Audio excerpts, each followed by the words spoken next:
يا صباح الورد ويا صباح الفل. وحشتوني وحشتوني، عيد سعيد عليكم. كل سنة وانتم طيبين. خلصنا رمضان على خير الحمد لله، وخلصنا كمان العيد. نبدأ بقى ننتبه شوية كده لشغلنا.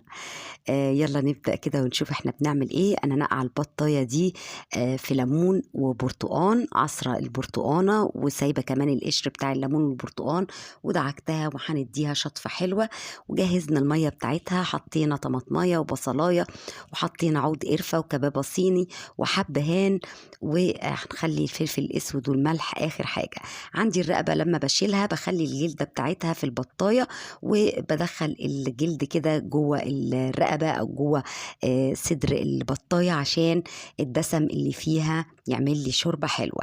لما دخلت بقى البطاية على السوا، حطينا الملح وحطينا الفلفل الأسود. وطبعا احنا عارفين الملح بنحطه آخر حاجة، وأنا بفضل دايما كمان الفلفل الأسود عشان ما يخليش الشوربة تبقى حراقة. وخلاص كده بعد ما استوت أنا هطفي عليها ونبدأ ندخل نشوف هنجهز ايه للبطة. عندي بقى قالب او صينية او زي ما تحبي بقى تكون موجود ومتوفر عندك. هتفرشي الارضية كده ببرتقانة متقطعة شرايح، بصلاية كمان مقطعاها تقطيع عشوائي او مكعبات صغيرة، او تقدري كمان تقطعيها جوانح. وهنجيب بقى البطاية ونحطها فوق البرتقان والبصل. عندي 5 فصوص توم، هحط 4 فصوص كده بره او 3 فصوص بره، واحط فصين جوه البطاية. عندي معلقة من الصلصة، عندي فلفل اسود، وهحط كمان بابريكا مدخنة، معلقة كده حلوة مكلبظة ومقلوظة من البابريكا المدخنة. بتاخد بقى البطاية دي هي والبرتقان في حتة تانية خالص. هحط ملح، وهحط معلقتين كبار برضو مكلبظين ومقلوظين من الزيت، وهحط حوالي 4 ل5 معالق مليانين من المية السخنة. هنقلب بقى الخليط ده تقليبة حلوة كده لغاية ما يذوب الفلفل الأسود والبابريكا مع الصلصة والزيت والحاجات دي. الخليط ده يمتزج مع بعضه كويس، وهبدأ أدهن بيه أو أبدأ أنزل بيه على البطاية. جوه بقى البطاية من جوه والأجنحة والوراك، يعني تغطي البطاية كويس جدا بالخليط ده، وتخليه ينزل على البرتقان والبصل والثوم اللي احنا حطيناه في الأرضية، وهندخلها الفرن. ندخل بقى شوربة البط، لازم نستغلها. أنا يعني شوربة البط دي من أجمل الحاجات اللي ممكن تشربي منها شوية شوربة شعرية أو شوربة لسان عصفور، وكمان ممكن يتعمل بيها أحلى كشك. وأنا نسيت أعمل بيها كشك أنا نسيت أعمل بيها كشك. هنحمر بقى لسان العصفور تحميرة حلوة كده، وإيدنا رايحة جاية في التقليب عشان ياخد لون حلو. وبعدين هنزل وأصفي شوربة البط وأنزل بيها على لسان العصفور. يا دوبك هتاخد تغلي زي ما انتم شايفين كده وتبكبك كويس، وهطفي عليها واغطيها عشان ما نرجعش نقول لسان العصفور شرب الشوربه وما بقاش فيه شوربه. ندخل بقى على اكلتنا التانية. الرز المعمر بقى من اهم الحاجات اللي الناس دايما بتطلب طريقتها مظبوط.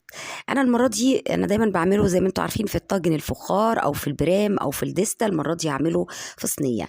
انا عندي نص كيلو من الرز او كيس رز كامل، بغسله وبحطه في الصينيه، وبحط الملح وبحط رشه الفلفل الاسود، بحط من 4 ل5 معالق زبده، وبنزل بكيلو الا ربع حليب، وبكمل الكيلو بالميه او بكمل الصينيه بالميه. يعني دايما اعملي كده حسابك، نص الصينيه رز والنص التاني بيبقى الحليب. عايزه تعملي حليب خالص اوكي، عايزه تحطي حليب مع ميه حليب مع شوربه مفيش مشكله. هندخله تحت الشوايه لما ياخد الوش، وبعد كده نطفي الشوايه ونسيبه بقى في البوتاجاز يستوي، ونشغل البوتاجاز من تحت ويستوي واحده واحده. ندخل بقى على الاكله اللي التحفة دي بقى اللي قلبت ريحة البيت. أنا عندي بقى بصل متقطع ترانشات أو دواير أو حلقات أو جوانح. بصلتين كبار، بحط بصلاية في أرضية الصينية، وبرص البطاطس بتاعتنا مغسولة طبعا ومتقطعة حلقات، وبحطها في الصينية بالشكل اللي انتوا شايفينه ده. بنرصها بقى طبقات على حسب برضو الصينية أو حجم الصينية. بتحطي البطاطس على قد ما بتكفي الصينية معاكي. البصلاية التانية بفرشها برضو على وش البطاطس كده، وعندي حلقات من الطماطم زي ما انت شايفة، يعني على قد ما تقدري تكون الطماطم حمرة كده ومستوية عشان تعمل لك صوص حلو وتنزل صوص حلو على البطاطس. هنرص بقى حلقات الطماطم دي على الوش كده. وعندي كمان فلفل رومي، واحدة بس من الفلفل الرومي برضو للطعم، أو تدي كده غناوة وتدي طعم حلو وتعمل تست حلو في الصينية. هنحطها برضو على الوش. وعندي قرن فلفل حامي وده اختياري تحطيه برضو على الوش. عندي بقى معلقتين من الكزبرة، يعني طبعا المعلقة دي أصغر شوية من معلقة الشاي. معلقتين من الكزبرة ومعلقتين من الكمون ومعلقتين من الفلفل الأسود.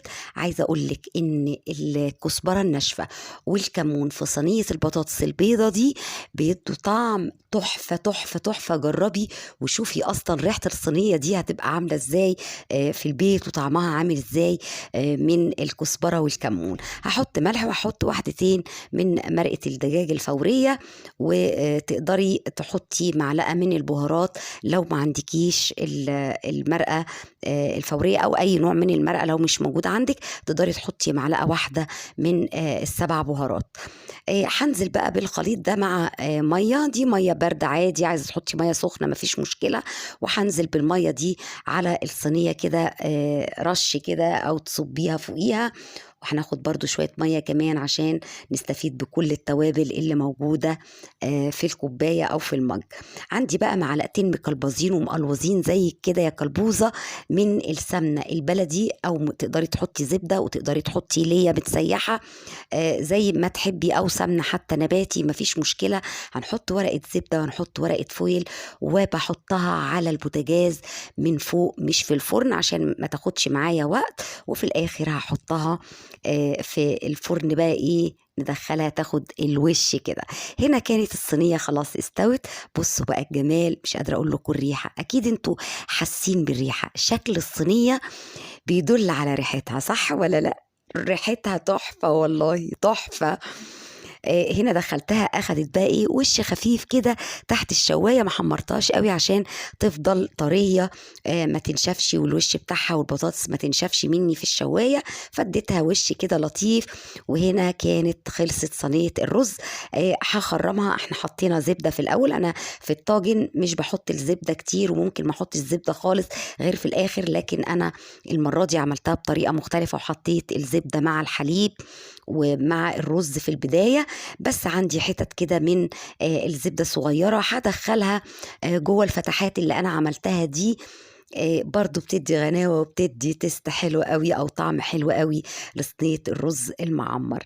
خلاص أنا هدخلها الفرن تاني، مش هولع عليها، هسيبها بس في السخونية. وهنا البطة بقى، عايزة أقول لكم الجلد بتاعها بقى، القرمشة، الطراوة، طعم بقى مش قادرة أقولك، مفيش بقى لا ريحة زفارة ولا.